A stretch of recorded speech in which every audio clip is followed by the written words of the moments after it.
NRC, CA, NPR आया तो मुसलमानों को समझ में नहीं आया। कृषि कानून आया तो किसानों को समझ में नहीं आया। अब ये अग्निपथ आया तो जवानों को समझ में नहीं आया। वो जवान जो सुबह खड़े होकर 4 बजे सड़कों पर, कच्चे रास्तों पर दौड़ते हैं, वर्कआउट करते हैं, सिर्फ उनका एक ही सपना होता है कि हमें भारतीय सेना में जाना है।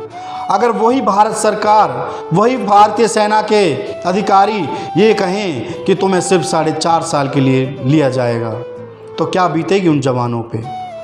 एक वो जवान जो भारत की रक्षा करते हैं देश की सीमा पे दुश्मनों से, अगर ऐसे जवानों को 4 साल के लिए भारत की सीमाओं पे लगाया जाएगा तो क्या भारत की सुरक्षा मजबूत हाथों में होगी।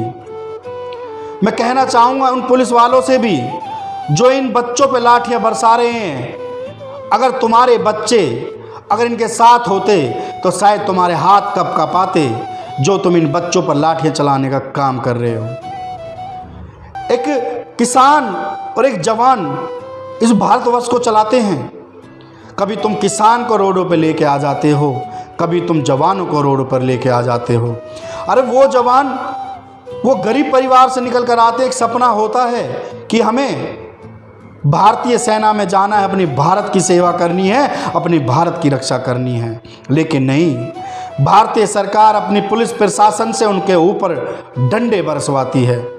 कितना नुकसान हुआ भारत के अंदर, भारतीय संपत्ति, सरकारी संपत्ति को कितना नुकसान हुआ, किसकी वजह से? भारत सरकार की वजह से।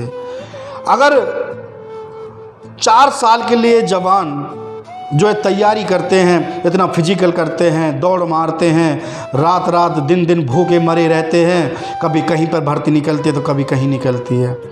वैसे तो पिछले 3 साल से भर्ती कहीं नहीं निकल रही थी सेना की, अब निकली तो 4 साल के लिए। जब ये अग्निपथ के लॉन्च किया सरकार ने तो 24 घंटे के अंदर 76 लड़कों ने फांसी लगा ली, कोई कुएं में कूद गया तो कोई रेल के आगे आके अपनी आत्महत्या कर ली। ऐसे जवान जो भारत सरकार पर, प्रधानमंत्री नरेंद्र मोदी पर विश्वास था कि भर्ती निकालेंगे और हमें भारतीय सेना में लेंगे, तो इन्होंने इनके सपने को चकनाचूर कर दिया। अग्निपथ वापस होनी चाहिए, इन जवानों का जो सपना है वो पूरा होना चाहिए। भारत सरकार को अग्निपथ को वापस लेकर जो इन जवानों के सपने हैं उनको पूरा करें, और हम भारतीय जितने भी जवान हैं जो तैयारी करते हैं भारतीय सेना में जाने के लिए, हम उनके साथ कंधे से कंधा मिलाकर खड़े हैं।